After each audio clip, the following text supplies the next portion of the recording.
Hello everyone, अब हम बात करेंगे नेगेटिव सेंटेंसेस ऑफ शुड। ठीक है, जैसा कि आपको पता है कि जो नेगेटिव वाले वाक्य होते हैं उन सभी वाक्यों में क्या आता है बेटा, नहीं आता है। और नहीं की अंग्रेजी जो होती है वो नॉट होती है, जो हमें हमेशा हेल्पिंग वर्ब के बाद लगानी होती है। तो बताइएगा शुड वाले वाक्यों में जो हेल्पिंग वर्ब होती है वो क्या होती है। यहां पर जो हेल्पिंग वर्ब है वो शुड ही होगी बेटा, क्योंकि सब्जेक्ट के तुरंत बाद आपने लगाया था शुड। और आपको पता होना चाहिए हेल्पिंग वर्ब के तुरंत बाद अगर नहीं आ रहा है तो हमें लगाना होता है, तो उसकी अंग्रेजी आ जाएगी नॉट। अभी भी वर्ब की फर्स्ट फॉर्म ही आएगी प्लस ऑब्जेक्ट प्लस क्या आ जाएगा लास्ट में, अदर वर्ड्स। अदर वर्ड्स का मतलब होता है today, tomorrow, yesterday, at this time. समझ में आ रहा आप लोगों को? इस तरीके के जो वर्ड्स होते हैं उनको हम क्या कहते हैं, अदर वर्ड्स कहते हैं। पहला वाक्य देखिएगा, तुम्हें झूठ नहीं बोलना चाहिए, means I am advising you not to tell a lie. आपको झूठ नहीं बोलना चाहिए। तो जब हम बोलते हैं तो यहां पर यूज करेंगे यू के साथ आएगा शुड नॉट। और कौन सा कार्य नहीं करना चाहिए, बस यहां पर आप लगा दीजिएगा। अगर यहां पर आप लगा देते हैं अब्यूज तो गाली नहीं देनी चाहिए, और अगर झूठ बोलना आ जाएगा तो आ जाएगा यहां पर टेल अ लाई। ठीक है, अभी मैं थोड़ी देर पहले बोल रहा था अब्यूज, तो यहां पर आप देख लीजिएगा उसे गाली नहीं देनी चाहिए। देखो गाली नहीं देनी चाहिए थी वो एक अलग सेंटेंस है। ठीक है, आने वाली वीडियोस में उसके बारे में डिस्कस करेंगे। फिलहाल हम लोग अभी सलाह की बात कर रहे हैं कि तुम्हें काम नहीं करना चाहिए या उसे नहीं करना चाहिए। उसे की अंग्रेजी ही या सी लगाना है, फिर लगा देना है शुड नॉट। और कौन सा काम नहीं करना चाहिए, अब्यूज। हालांकि मैंने आपको पहले ही क्लियर कर दिया है जो शुड वाले वाक्य होते हैं वो एडवाइस देने या लेने के लिए किए जाते हैं। ठीक है, और ज्यादातर जो हम एडवाइस करते हैं वो तुम्हें को करते हैं, नहीं कि तुमको एडवाइस करते हैं या हमें ऐसा काम करना चाहिए। ऐसी कुछ वाक्यों की हम बात करते हैं। तुम्हें अपना समय बर्बाद नहीं करना चाहिए, तो ये वाक्य बनेगा यू शुड नॉट। ये तो आप खुद ही लगा लेंगे। और वर्ब है समय बर्बाद करना, waste your time. You should not waste your time. ठीक है, यहां पर क्या आएगा बता दीजिएगा। ये जो मैंने एक डैश लगा दिया है यहां पर आएगा you should not waste time. तुम्हें अपना समय बर्बाद नहीं करना चाहिए। हमें गरीबों का अपमान नहीं करना चाहिए। अपमान के लिए आप लोग ह्यूमिलिएट या फिर इंसल्ट का प्रयोग कर सकते हैं। तो यहां पर आएगा वी शुड नॉट। बताइए यहां पर वी क्यों लगाया मैंने, क्योंकि हम की बात कर रहे हैं, हमें की बात कर रहे हैं। We should not insult the poor. क्या लगाएंगे, इंसल्ट द पुअर। मैंने कहा इंसल्ट द पुअर्स नहीं होता है। अगर हम द पुअर लगा देते हैं तो वो अपने आप ही क्या बन जाता है बेटा, आपका बन जाता है प्लूरल सेंस में। ठीक है, समझ में आ रहा है आप लोगों को? तो इसको हम यहां पर क्या मानेंगे, प्लूरल माना जाएगा। तुम्हें बिगड़ना नहीं चाहिए। बिगड़ना मतलब गलत रास्ते पे नहीं जाना चाहिए। तो यू शुड नॉट हम यहां पर फिर से लगाएंगे। और बिगड़ने की अंग्रेजी हम लगा सकते हैं गो ऑफ द ट्रैक। गो जाना, ऑफ मीन्स मतलब ये होता है मतलब नेगेटिव रास्ता हो जाएगा। गो ऑफ द ट्रैक मतलब रास्ते, गलत रास्ते पे नहीं जाना चाहिए। गो ऑफ द ट्रैक हम यूज करते हैं गलत रास्ते पे या फिर बिगड़ने के लिए। ठीक है, समझ में आ गया आप लोगों को? हमें शराब नहीं पीनी चाहिए। तो इसकी दो आप यहां पर सेंस में सेंटेंस बना सकते हैं। वी शुड नॉट, हमें नहीं चाहिए। समझ में आ रहा होगा, बहुत ही सिंपल और इजी है, लेकिन हमें इसकी प्रैक्टिस पूरी करनी है, कंप्लीट प्रैक्टिस करनी है, जिससे कि हम कंप्लीट परफेक्ट बने। ठीक है, हमें शराब नहीं पीनी चाहिए, वी शुड नॉट ड्रिंक लगा दीजिएगा, तब भी आपका वाक्य कंप्लीट हो जाएगा। हम पूछते हैं कि आप ड्रिंक करते हैं, तो आप बोलते हैं नहीं मैं ड्रिंक नहीं करता हूं। या फिर आप यहां पे ड्रिंक वाइन लगा सकते हैं। You should not, we should not drink the wine या ड्रिंक वाइन। समझ में आ रहा है आप लोगों को? बिल्कुल, यहां पर अल्कोहल भी हम यहां पे लगा सकते हैं। हमें जुआ नहीं खेलना चाहिए। जुआ खेलने की दो मीनिंग यहां पे हम लगा सकते हैं। We should not play gamble या फिर गैम्बल। ठीक है बेटा, वी शुड नॉट गैम्बल भी होता है और प्ले गैम्बल भी जुआ खेलना ही होता है। ठीक है, इसको भी आप नोट कर लीजिएगा। आगे देखिएगा, हमें जानवरों के साथ बुरा व्यवहार नहीं करना चाहिए। मीन्स ऐसा कोई भी कार्य जो जायज नहीं है, जो हमारी सोसाइटी के लिए अच्छा नहीं होता है, उसको बताने के लिए हम लोग शुड नॉट का प्रयोग करते हैं। और ये वाक्य मैं यहां बनाऊंगा। ठीक है, तो देखिएगा इसमें क्या आएगा। हम बात हमें की कर रहे हैं तो वी शुड नॉट तो आएगा ही आएगा। वी शुड नॉट, हमें नहीं चाहिए। क्या नहीं करना चाहिए बेटा, बुरा व्यवहार, मिसट्रीट नहीं करना चाहिए। किसको नहीं करना चाहिए, जानवरों को। तो we should not mistreat animals. हमें एनिमल्स को जो है क्या नहीं करना चाहिए बेटा, मिसट्रीट नहीं करना चाहिए, उनके साथ बुरा व्यवहार नहीं करना चाहिए। आगे नेक्स्ट सेंटेंस देखिएगा, हमें दूसरों को अपमानित नहीं करना चाहिए। क्या नहीं करना चाहिए, अपमानित। अपमानित करने को हम इंसल्ट या फिर ह्यूमिलिएट का प्रयोग करते हैं। तो यहां पर सब्जेक्ट क्या है बेटा, वी, और वी के साथ क्या आएगा यहां पर, should not. We should not और क्या नहीं करना चाहिए, ह्यूमिलिएट अदर्स। क्या लगाना चाहिए, ह्यूमिलिएट मतलब होता है अपमानित करना, और अदर्स मतलब हो जाएगा दूसरों को। समझ में आ रहा है आप लोगों को? इस तरीके से फुल स्टॉप लगाकर आप वाक्य क्या करेंगे, कंप्लीट करेंगे। नेक्स्ट सेंटेंस देखिएगा, हमें गरीबों का शोषण नहीं करना चाहिए, मींस गरीबों की मजबूरी का फायदा नहीं उठाना चाहिए। तो शोषण करने को हम लोग एक्सप्लॉइट बोलते हैं। तो यहां पर फिर से वी शुड नॉट लगा लेंगे और आ जाएगा exploit the poor. Exploit the poor means गरीबों की मजबूरी का फायदा नहीं उठाना चाहिए, उनका शोषण नहीं करना चाहिए। समझ में आ रहा है आप लोगों को? नेक्स्ट सेंटेंस देखिएगा, हमें एक दूसरे की चुगली नहीं करनी चाहिए, एक दूसरे को क्रिटिसाइज या फिर बैकबाइट नहीं करना चाहिए। तो वी शुड नॉट आप खुद लगाएंगे, और चुगली करने के लिए अंग्रेजी हम लगाते हैं बैकबाइट। क्या लगाते हैं बेटा, we should not backbite others. अच्छा, एक दूसरे को है, एक दूसरे को अंग्रेजी देखो, दो अंग्रेजी होती है, एक होती है ईच अदर। ईच अदर का मतलब होता है केवल दो के लिए, मीन्स हमें एक दूसरे की चुगली नहीं करनी चाहिए, आपको और केवल मुझे। अगर हम दो की बात करते हैं तो ईच अदर का प्रयोग करते हैं, अदरवाइज हम लगाते हैं वन अनदर। क्या लगाते हैं बेटा, अगर दो से अधिक होते हैं तो लगाएंगे वन अनदर। समझ में आ गया आप लोगों को? ईच अदर का प्रयोग कहां करते हैं, जब हम दो की बात करेंगे, केवल दो व्यक्ति अगर आपस में बात कर रहे हैं तो हम लोग बात करते हैं ईच अदर की। यदि दो से अधिक हैं, 3, 4, 5, 6, 7, 8, 9, 10 हैं, तो वहां पर हम प्रयोग करते हैं वन अनदर का। समझ आ गया आप लोगों को? आगे देखिएगा, तुम्हें नेगेटिव नहीं सोचना चाहिए। क्या सलाह दी जा रही है आप लोगों को, नेगेटिव ना सोचने की। तो यहां पर तुम्हें की अंग्रेजी क्या लगाएंगे, यू के साथ क्या आएगा, शुड, और फिर क्या आएगा, नॉट। तो यहां पर आपको सलाह दे दी गई है यू शुड नॉट, तुम्हें यह कार्य नहीं करना चाहिए। अब जो भी कार्य मैं वहां पे लगा दूंगा मीन्स वो कार्य आपको नहीं करना है। तो you should not think negative, आप लोगों को नेगेटिव नहीं सोचना चाहिए। क्लियर है आप लोगों को? अगला वाक्य देखेंगे, तुम्हें किसी का दिल नहीं दुखाना चाहिए। दिल दुखाने की एक अंग्रेजी होती है, वो होती है हर्ट। तो यहां पर हम लगा देंगे you should not hurt anybody. क्या लगा देंगे बेटा, हर्ट एनीबॉडी, तुम्हें किसी का दिल नहीं दुखाना चाहिए। समझ में आ रहा है? यहां पर क्या आएगा, यू शुड नॉट। समझ में आ रहा है आप लोगों को? तुम्हें अपने आप को किसी से कम नहीं समझना चाहिए। तो तुम्हें की अंग्रेजी होगी यू शुड नॉट, हम लगा लेंगे यहां पर, और उसका यहां पर कंसिडर, समझने के लिए क्या लगाएंगे बेटा, कंसिडर। और यहां पर आ जाएगा you should not consider yourself, तुम्हें अपने आप को नहीं समझना चाहिए लेस देन एनीबॉडी। क्या आ जाएगा यहां पे, लेस देन एनीवन लगा सकते हैं या फिर एनीबॉडी लगा सकते हैं। क्लियर है? किसी से कम की अंग्रेजी हो जाएगी लेस देन एनीवन। समझ में आ रहा है ना? समझने की अंग्रेजी क्या लगानी है, कंसिडर, और अपने आप को हम यहां पर बोल देंगे योरसेल्फ, क्योंकि हम तुम की बात कर रहे हैं। अगला वाक्य देखिएगा, तुम्हें अपने माता पिता की अवज्ञा मतलब होता है, मतलब आज्ञा को मतलब मानना चाहिए। इसका मतलब और आज्ञा को आप नहीं मानते हैं तो अपने माता पिता की जो है आप आज्ञा का पालन नहीं कर रहे हैं, जिसको हम क्या बोल देते हैं, डिसओबे बोल देते हैं, मीन्स आज्ञा ना मानना। ठीक है? अवज्ञा मतलब क्या होता है, आज्ञा ना मानना। You should not disobey your parents, disobey your parents, तुम्हें अपने माता पिता की आज्ञा को ऐसा नहीं करना चाहिए, नहीं मानना चाहिए, हमें ओबे करना चाहिए, डिसओबे नहीं करना चाहिए। ठीक है? मुझे उम्मीद है कि आप लोगों को अब नेगेटिव पार्ट समझ में आ गया होगा। आगे हम देखेंगे इंटरोगेटिव सेंटेंसेस कैसे बनाए जाते हैं। नोट कर लीजिए प्लीज।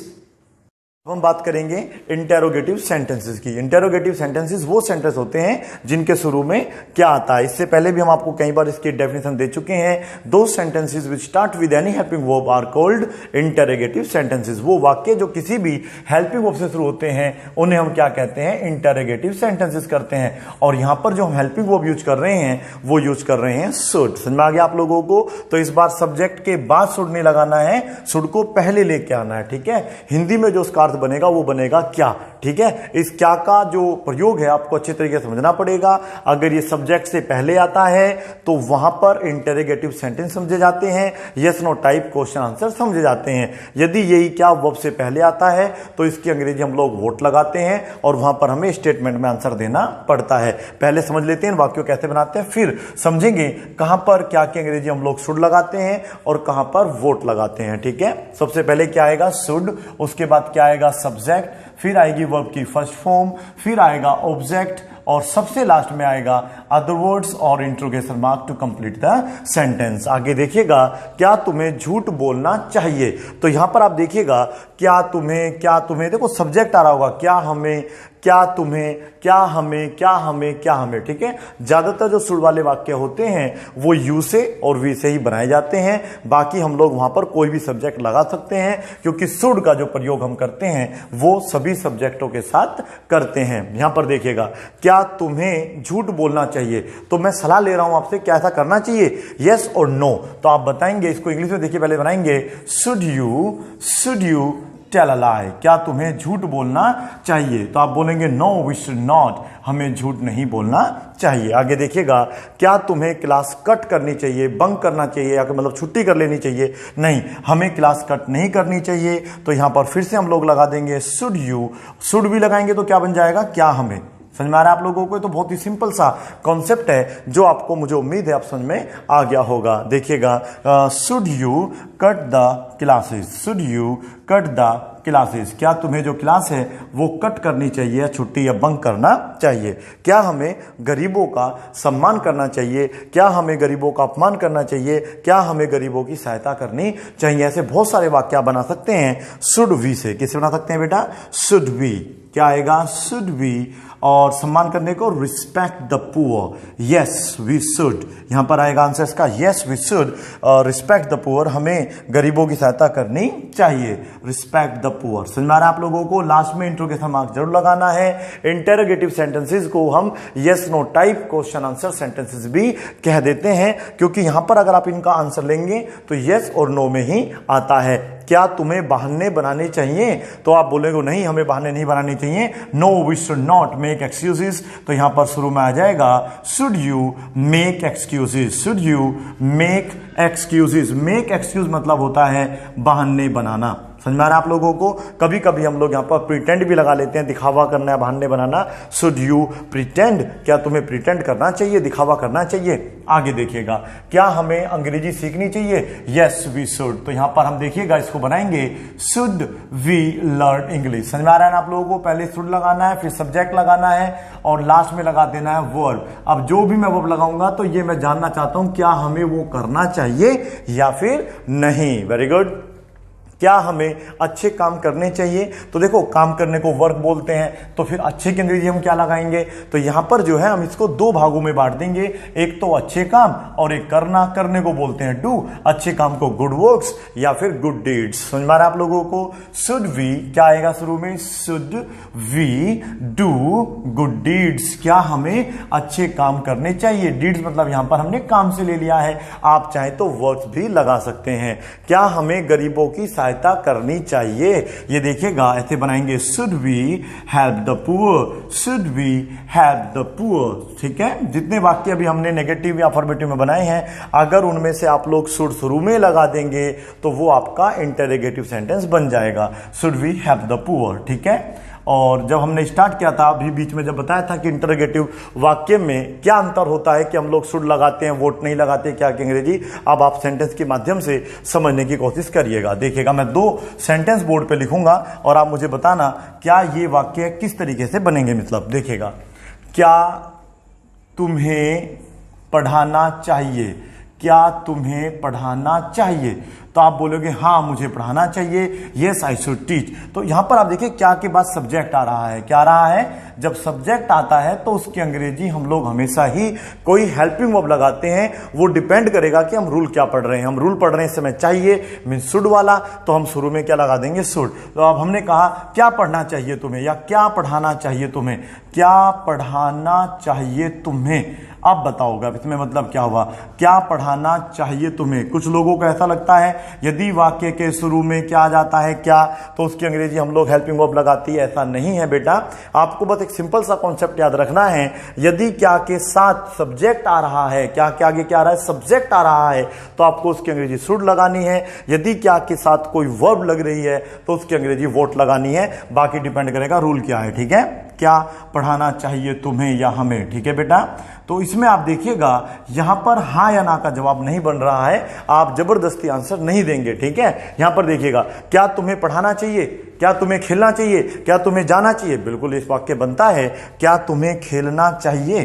देखिएगा एक वाक्य और देखिएगा, क्या हमें खेलना चाहिए। देखिएगा, क्या हमें खेलना चाहिए, तो आप बोलोगे यस वी शुड प्ले। तो आप यहां पर समझ पा रहे हैं मैं क्या कहना चाह रहा हूं, तो मैं ये कहना चाह रहा हूं, यदि क्या के साथ आपका कोई सब्जेक्ट लग रहा है तो उसकी अंग्रेजी हेल्पिंग वर्ब आएगी। यदि हम शुड का प्रयोग कर रहे हैं तो वाक्य के शुरू में शुड आएगा। यही वाक्य अगर मैं ऐसे बना दूं, क्या खेलना चाहिए, आप देखिएगा हमने कहा कि हमें क्या खेलना चाहिए, तो ये वाक्य के बीच में तो आ रहा है, लेकिन आप देखिएगा उसके साथ वर्ब लग रही है। आगे देखिए क्या लग रहा है, हमें क्या खेलना चाहिए। समझ में आया बेटा आप लोगों को, क्या पढ़ना चाहिए अगर क्या के साथ वर्ब मिलेगी, क्या के साथ क्या मिलेगी, अगर वर्ब मिलेगी तो उसकी अंग्रेजी हम लोग वोट लगाते हैं। समझ में आ रहा है। यदि क्या के साथ वर्ब नहीं है, सब्जेक्ट लगा हुआ है, तो हम क्या लगाते हैं, वहां पर हेल्पिंग वर्ब लगाते हैं। अब वो चाहे आप लोगों का रूल शुड का हो, डू डज का हो, विल वुड कुड कुछ भी होगा, वो वाक्य के शुरू में आएगा। तो यहां पर क्या आएगा, शुड, यहां पर वोट नहीं आएगा, what should you teach, no वो अलग तरीका हो जाएगा बेटा। तो यहां पर आएगा शुड यू टीच, और इसका मतलब होगा यस नो का मैं आपसे आंसर मांग रहा हूं। शुड यू टीच, क्या तुम्हें पढ़ाना चाहिए। शुड यू रीड, क्या तुम्हें पढ़ना चाहिए। शुड यू लर्न इंग्लिश, क्या हाँ क्या तुम्हें अंग्रेजी सीखनी चाहिए। तो आप आंसर देंगे यस वी शुड या आई शुड, इस तरीके से हम आंसर देते हैं। क्या पढ़ाना चाहिए तुम्हें, अगर हम इसको सही तरीके से बनाएंगे तो तुम्हें क्या पढ़ाना चाहिए, तो ऐसी जगह हम क्या की अंग्रेजी वोट लगाते हैं और बाकी वाक्य सेम बनाएंगे। Should you teach, what should you teach, what should you teach. तो आपको हम आपसे पूछ रहे हैं कि तुम्हें क्या पढ़ाना चाहिए, ऑब्जेक्ट बेस्ड सेंटेंस पढ़ाने चाहिए या फिर सब्जेक्ट बेस्ड सेंटेंस पढ़ाने चाहिए, इंग्लिश या फिर मैथ, क्या पढ़ाना चाहिए, मैं आपसे ये जानना चाहता हूं। आगे देखिएगा, क्या हमें खेलना चाहिए, तो सॉरी आगे आ रहा है, क्या हमें खेलना चाहिए मीन्स मैं जानना चाहता हूं यस और नो, खेलना चाहिए या नहीं, बिल्कुल खेलना चाहिए। तो यहां पर आ गया should we play, should we play, क्या हमें खेलना चाहिए। समझ में आ रहा है आप लोगों को। अगर आप कहेंगे यस हमें खेलना चाहिए तो आप आंसर देंगे यस वी शुड प्ले। समझ में आ रहा है आप लोगों को, हमें क्या खेलना चाहिए। और जब क्या से के क्या क्या के वर्ब आ रहा हो तो उसकी अंग्रेजी लगाते हैं व्हाट, फिर आएगा शुड, सब्जेक्ट बात कर रहे हैं वी की, यहां पर आ जाएगा प्ले। समझ में आ गया आप लोगों को। इस तरीके से आपको ध्यान रखना है कब आपको वोट लगाना है और कब केवल एक हेल्पिंग वर्ब यानी कि शुड लगाना है। ठीक है, अब कुछ प्रैक्टिस वाले सेंटेंस की बात करते हैं। आप लोगों को अभी इसमें हमने पढ़ाया था नेगेटिव। नेगेटिव में दो ही स्ट्रक्चर आप ज्यादा प्रयोग करेंगे। पहली स्ट्रक्चर आपकी क्या रहेगी, बता दीजिएगा, यू शुड नॉट। क्या लगाएंगे बेटा, यू शुड नॉट, ऐसा कार्य जो आपको नहीं करना चाहिए। यू शुड नॉट ड्रिंक, तुम्हें शराब नहीं पीनी चाहिए। ऐसे कम से कम आप 15 सेंटेंसेस बनाएंगे, केवल आपको वर्ब की फर्स्ट फॉर्म लगानी है। ठीक है, अगर मैं यहां पे लगा देता हूं you should not disobey your parents, means तुम्हें अपने माता पिता की अवज्ञा नहीं करनी चाहिए। मीन्स आपको अपने माता पिता की जो आज्ञा है उसको ऐसा नहीं करना चाहिए कि नजरअंदाज कर दो, उसको मानो ही ना। आपको अपने माता पिता की आज्ञा माननी चाहिए, ओबे करना चाहिए, डिसओबे नहीं करना चाहिए। आगे हम देख रहे हैं वी शुड नॉट, क्या लगा रहे हैं बेटा, वी शुड नॉट, और वर्ब की आ जाएगी यहां पे फर्स्ट फॉर्म। फिर से आप कम से कम 10 या फिर 15 सेंटेंसेस कम से कम बनाएंगे। आगे हम लेंगे शुड यू या फिर शुड वी। शुड वी का मतलब क्या होगा, क्या हमें यह कार्य करना चाहिए, यस और नो। 10 सेंटेंसेस एटलीस्ट आप ज्यादा से ज्यादा बनाइएगा। जितने आप वाक्य बनाएंगे उतनी ही ज्यादा आप लोगों की प्रैक्टिस होगी, जितनी प्रैक्टिस होगी उतना ही ज्यादा आपको कॉन्फिडेंस मिलेगा। और अगर आपको एक बार कॉन्फिडेंस मिल गया तो फिर आप आराम से अंग्रेजी बोल पाएंगे। 110% you will be able to speak English once you get confidence. यहां पर आप देखिएगा शुड यू, और शुड यू के साथ आपको क्या लगाना है, फिर से वर्ब की फर्स्ट फॉर्म लगानी है। अभी हम लोगों ने केवल नेगेटिव और इंटरोगेटिव पढ़ा है, वोट का प्रयोग पर स्केल समझाया है, पढ़ाया नहीं है। आगे इसको जब डबल इंटरोगेटिव पढ़ेंगे तो डिटेल में इसके बारे में डिस्कस करेंगे। I hope now you have must got this rule. Thank you so much for watching this video. Bye and take care, keep practising.